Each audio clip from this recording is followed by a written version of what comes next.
अहिले हाम्रो चाहिँ अब योजनाकोमा चाहिँ योजनाको त्यो गर्नुपर्ने चाहिँ 8वटा बाख्रा हो। 8वटा बाख्राबाट प्रत्येक खोरमा चाहिँ 20-25वटा बाख्रा चाहिँ उत्पादन भइरहेको छ। संगठन गरानी कुरा भयो, बाख्रा पाली छानी कुरा भयो।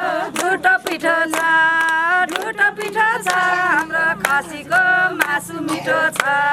ढुटो पिठो छ, हाम्रो खसीको मासु मिठो छ। सबले भन्थे आम्दानी ढिलो बढ्दो रहेछ, महिनाको 4 किलो।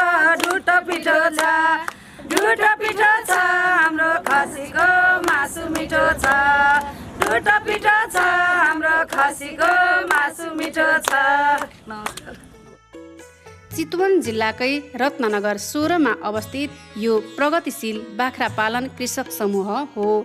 समूहमा रहेका 29 जना दिदीबहिनीहरूमध्ये 16 जनाले चाहिँ स्थानीय स्रोत साधनको उपयोग गर्दै घर घरमा आधुनिक किसिमका बाख्राको खोर बनाई उन्नत किसिमले बाख्रा पालन गर्दै आउनुभएको छ।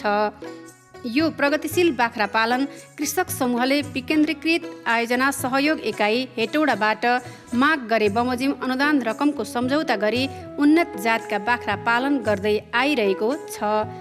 उन्नत जातका खसी बाख्रा पालन र स्वास्थ्यवर्धक मासु तथा मासुजन्य पदार्थको उत्पादन गर्ने उद्देश्य लिएर यो फर्म सञ्चालन गरिएको हो।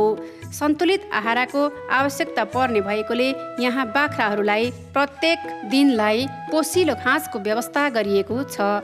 सन्तुलित आहार तयार गर्न भौतिक सामग्रीहरू पिठो कुट्ने मेसिन, दाना बनाउने मिक्सर जस्ता अत्याधुनिक सामग्रीहरू पनि यस समूहमा उपलब्ध छन्। प्रत्येक फर्ममा करिब 10 देखि 20-30 वटा सम्मको सङ्ख्यामा बोका तथा बाख्राहरू रहेका छन् भने केही खरी, जमुनापारी, लोकल क्रस जातका बाख्रा, केही बोयर जातका बोका तथा अन्य उन्नत जातका बाख्राहरू पनि रहेका छन्।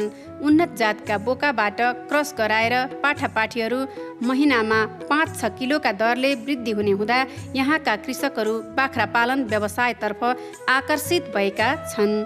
आगामी दिनमा आयोजनाबाट अझ आर्थिक तथा प्राविधिक सहयोग पाएको खण्डमा यसलाई स्रोत केन्द्रकै रूपमा विकास गरेर अगाडि बढ्ने योजना समेत यस समूहको रहेको छ।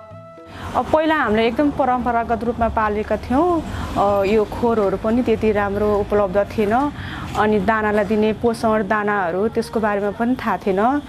बाख्रालाई लाग्ने सामान्य रोगहरूको बारेमा पनि थाहा पाएन। यो योजनापछि चाहिँ त्यसको आधारभूत कुराहरू चाहिँ हामीले बुझ्यौँ। आधुनिक खोरको निर्माण भयो, हामीलाई बाख्रा सजिलो भयो राख्नलाई।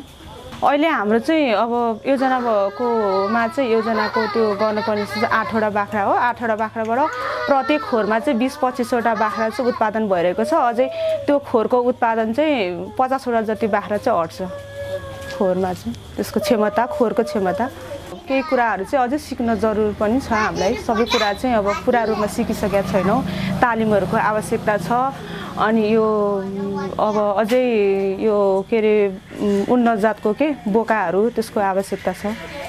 घाँसहरू चाहिँ हामी प्रत्येक किसानहरूले चाहिँ आफ्नै बारीमा लगाउँछौँ। बाख्रालाई घाँसको चाहिँ कुनै समस्या छैन। पर्याप्त रूपमा पुग्ने नै छ हाम्रो बारीमा घाँस। प्रत्येक खोरमा चाहिँ 4वटा 5वटा त्यस्तो चाहिँ गरेको छौँ। मेरो खोरमा चाहिँ त्यस्तो 3-4 वटा जति भयो। अनि पाठापाठीहरू पनि राम्रो छन् भने पाठीहरू धेरै उत्पादन छन् भने चाहिँ अब त्यो पनि बिक्री वितरण गरिरह। अब यो योजना चाहिँ अब हामीले सफल पार्यौँ। अब अझै पनि अब हामी आशावादी छौँ। अब यसलाई राम्रो काम गरेर गर्ने हामीले प्रतिबद्धता 5 वर्षसम्म गरेछौँ। 5 वर्षभन्दा पनि त्योभन्दा पनि सधैँ जीवन पर्यन्त चाहिँ हामी गर्छौँ भनी अब आशा गरेछौँ।